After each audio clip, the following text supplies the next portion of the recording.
Good morning. It's April 20th, and this is our first day of distance learning. I wanted to make you a quick video. This is Ms. Hottie speaking. Wanted to make you a quick video to explain the Monday update in case you had any trouble in understanding what the agendas are for the week. It's difficult sometimes to make transitions, so I just wanted to be extra clear. Okay, so I'm going to spend about 2 to 3 minutes talking about the 9th grade agenda and then 2 to 3 minutes talking about the 10th grade agenda. Please listen to both if you're a 10th grader, because what I say to the 9th graders will apply to you as well. So this morning I sent you a Jupiter Grades update and also sent you an update on Google Classroom that you can read with a link to the agenda for the day. And here it is. So if you click on this Google Doc, it will take you to the agendas for all the teachers that I work with, that I collaborate with, Mr. Ogeson and Mr. Hammond. Our agendas are slightly different, but they have the same intention of preparing you for certain goals. So take a look at the one for my class, for Mr. Ogeson. We're going to start there and take a look. And the first part, as I said, will be similar for both 10th grade and 9th grade. Okay, so the first part of both agendas goes over some information you need to know. I'd like you all to check Google Classroom on Mondays by 9 a.m. to see what we're doing for the week. I'd like you to check in twice a week on Jupiter Grades. There is a link to the daily schedule provided by the district. This is to make sure teachers don't overlap. You can click on this to see that schedule. It's also listed in a different way down here.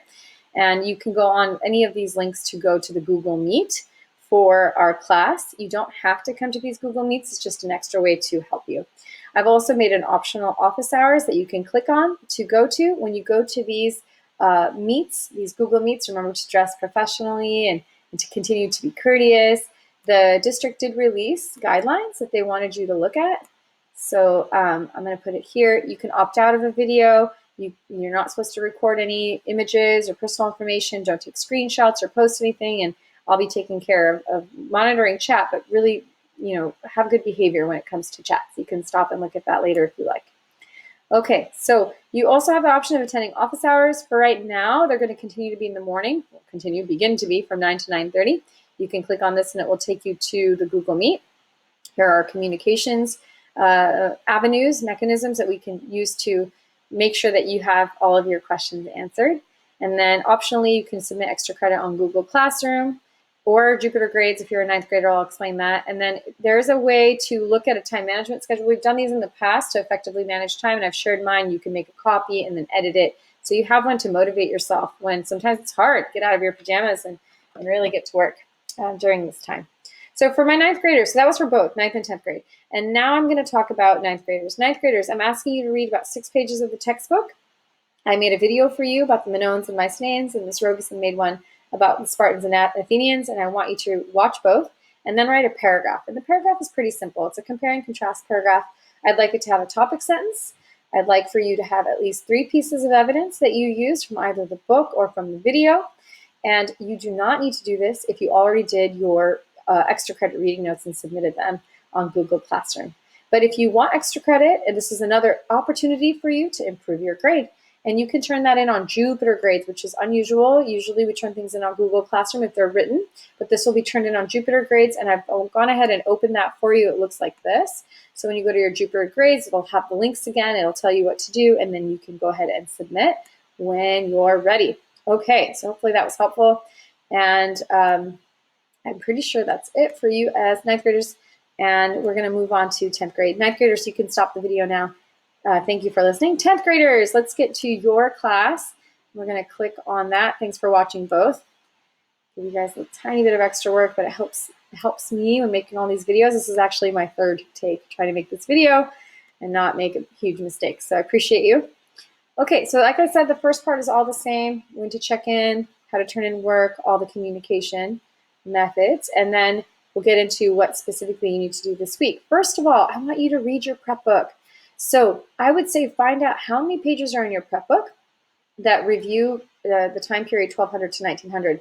Remember, nothing will be on the test that's after 1900.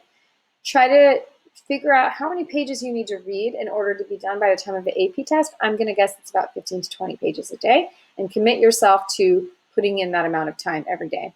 Mr. Hammond recommended that I share with you guys some videos by a man, I believe his name is Mr. Heimler. And so I've linked these 3 videos. I think altogether they might equate to about an hour's worth of watching videos, but they'll really help you relieve the anxiety, make sure that you feel you really understand the rubric. And this helps because I don't have time in class to show you, and it's just nice to be able to have it explained, and you'll feel more confident if you watch these videos. This week in class, when we meet on Google Meet, or if you don't have time or aren't able to because of internet connection or other burdens at home, maybe someone's ill, to come, you can still complete this. But most of what I'm doing with you this week is working on 2019 DBQ. I've made a link here. You can click on this. It will take you to the documents. And I've also made a guide to writing the DBQ that if you want to read it, you can take a look at all the advice I'm going to give you. And there's also a peer grade rubric that I made you so that when you finish writing your rough draft, you can eventually use this rubric to try to ask a friend by sharing your document on Google Docs to get feedback. If you don't like that rubric, Mr. Hammond recommended a different rubric, so there's another one you could use instead. If I make another video, which I'm not sure I'll be able to make yet, I might just teach it to you when I see you on Google Meet. I'll explain about the 2019 DBQ, about this guide to writing the DBQ, and the peer grading the rubric. That would be the goal for a second video. But so here's the agenda for the week. Today, I want you to watch those 3 videos and look at the DBQ. Maybe you start a rough draft, maybe you do a thesis. A lot of you have already turned in a DBQ. I just don't want to pressure you. The reason it might be a little bit confusing about when are things due is because I don't want to put too much pressure on you. I know there's a lot of stress out there. But if you aren't feeling very stressed or you're super motivated, no pressure. But if you feel like you can tackle it, we've done DBQs in the past, write a thesis or write a rough draft or write at least a paragraph. Look at the documents at the very, very least. Look at the documents. Maybe look at the examples that they give you for how these can be written. And a lot of you already have. Then on Tuesday/Wednesday, because it's the same sort of agenda, I need to fix this. It's period 4, 5, and 6. Sorry, kids. I'll fix that now. So it should be periods 1, 2, and 3, and then 4, 5, and 6 on Wednesday. But we'll be meeting. You'll ask me any questions you have about the documents, and then I want to guide you through what I expect for a DBQ. If somebody has a DBQ, which a lot of you do, maybe I'll go over that. And then by the end of Tuesday/Wednesday, you'll have a rough draft. Hopefully, definitely by those days. So if you already did one, great, you're ahead. And then when we meet on Friday, which is the same because it should be periods 1, 2, and 3 on Thursday, periods 4, 5, and 6 on Friday, the goal is while we're in class, I'm going to have you either trade with a partner that's there or trade with your usual buddy or maybe trade with 2 people. And using one of the rubrics I made for you or the alternative rubric, you can get feedback. Maybe not right in that moment. Hopefully you can because it only takes 5 minutes to do a peer grade.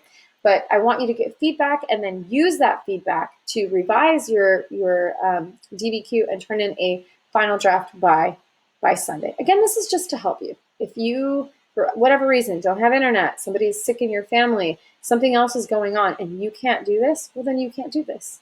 And that's okay. We've done DBQs in the past, but you're going to give it your best shot. And the more you do, the more prepared you're going to be to take the exam. But keep reading your prep book. I hope that helps clarify my expectations for the week. And if I have time, I will do another video right now to kind of give you how to jumpstart your DBQ. Thank you for listening.